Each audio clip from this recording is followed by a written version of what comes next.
Hello, வாழ்க வளமுடன். இன்றைக்கி நம்ம ரவா கேசரி பண்ணி பார்த்துருக்கோம். சத்யநாராயண பூஜை என்ன பூஜையாக இருந்தாலும் ரவா கேசரி பண்ணுவோம். இன்றைக்கி ஜூன் 20 வெள்ளிக்கிழமை பௌர்ணமி. வெள்ளிக்கிழமையும் பௌர்ணமியும் சேர்ந்து வர்றது அம்பாளுக்கு ரொம்ப விசேஷம். அதனால் இன்றைக்கி லலிதா சஹஸ்ரநாம பாராயணத்துக்கு நம்ம இப்போது ரவை அல்வா பண்ண போகிறோம். பாம்பே ரவையை வச்சு ஒரு அல்வா எப்படி கிண்டுறதுன்னு பார்ப்போம். இப்போது நம்ம வீடியோக்குள்ளே போகலாமா? இப்போது இந்த கப்பு தான் நம்ம மெஷரிங்க்கு எடுத்துட்டுருக்கோம். இந்த கப்பால் ஒரு கப்பு ரவையை ஒரு கப்பு பாலில் அரை மணி நேரம் முன்னாடி ஊறப்பட்டாச்சு. இதை நல்லா ஊறின்ட்டுருக்கேன்.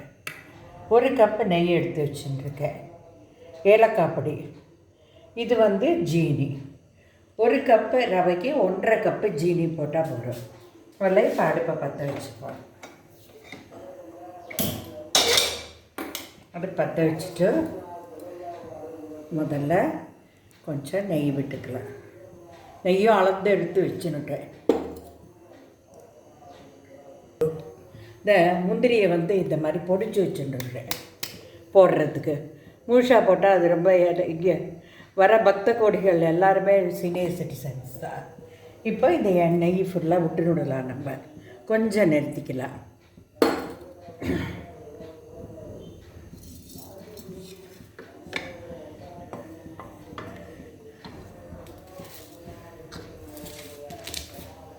இப்போ இந்த நெய்யில் ஒரு தட்டு வச்சுக்கலாம். இங்கே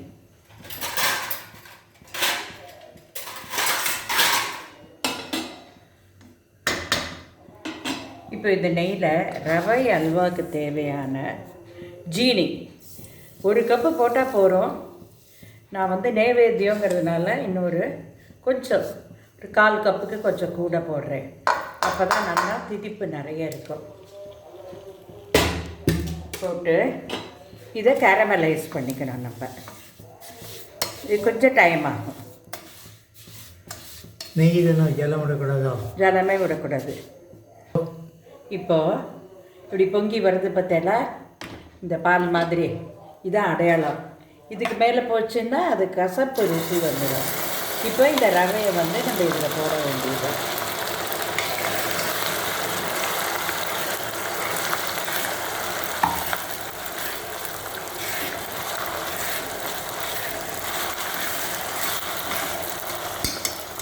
அடுப்பு அணைச்சுடலான்னா ரொம்ப சூடாச்சுன்னா இதுவே ஹீட்டு மெயின்டைன் ஆகுது. இப்போ உங்களுக்கு அல்வா கலர் வந்துடுது பாருங்க. கேசரிக்கும் இதுக்கும் இதுதான் வித்தியாசம்.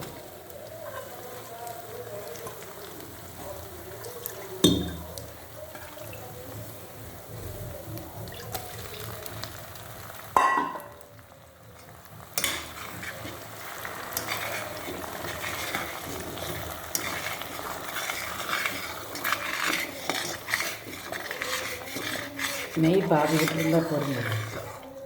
நெய் இடிக்கலை. இப்போ அடுப்பை பற்ற வச்சுக்கலாம்.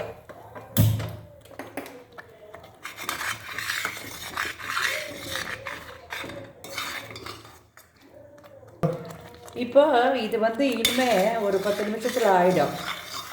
இது நெய்யும் அதிகம் எடுக்காது. நானே நெய் நிறைய எடுத்துட்டேன்னு நினைக்கிறேன். ஹாஃப் தான் போயிருந்துருக்கோம். இப்போது முந்திரி பொடிச்சு வச்சுருக்கேன். அதில் கொஞ்சம் போடுறேன்.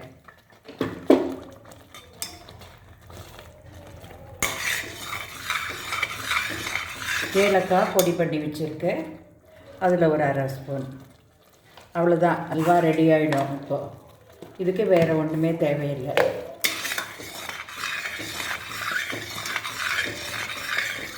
இதை நம்ம ஒரு 10 நிமிஷம் கிளறுவோம். இப்போ கோதுமை அல்வா மாதிரியே இதுவும் எக்ஸ்ட்ரா உள்ள நெய்யெல்லாம் கக்க ஆரம்பிச்சிடும். இப்போ இதை ஆயாச்சு. நம்ம அடுப்பு அணைச்சிடலாம். நான் ஒரு கோர்ஸ் நெய்யை எடுத்திருக்கேன். இதில் இன்னும் இவ்வளோ நெய் இருக்கு. இப்போ நம்ம என்ன பண்ணணும், இந்த நெய்யை இந்த பிளேட்டில் கொஞ்சம் தடவிட்டு இந்த அல்வாவை இதில் எடுக்கணும். நீங்கள் ரவா கேசரி கிண்டிருப்பேன். இதான் ரவை அல்வா. ரொம்ப ஈஸி, ரொம்ப டைம் கன்சப்ஷனும் கம்மி. நெய் கூட நான் 1 கப்பு விட்டுருக்க வேண்டாம், 1/2 கப்பு விட்டால் போதும். ரொம்ப நாள் ஆச்சு பண்ணி, அதனால் ஒரு நிறைய அல்வாங்கிறதுனால நிறைய தேவைப்படுமோன்னு ஒரு எண்ணம்.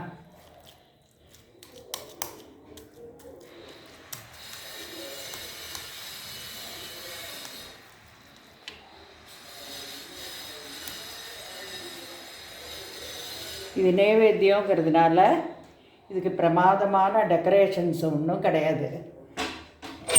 முதல்ல சூடாக இருக்கும்போது நெய்யை எடுத்துருவோம்.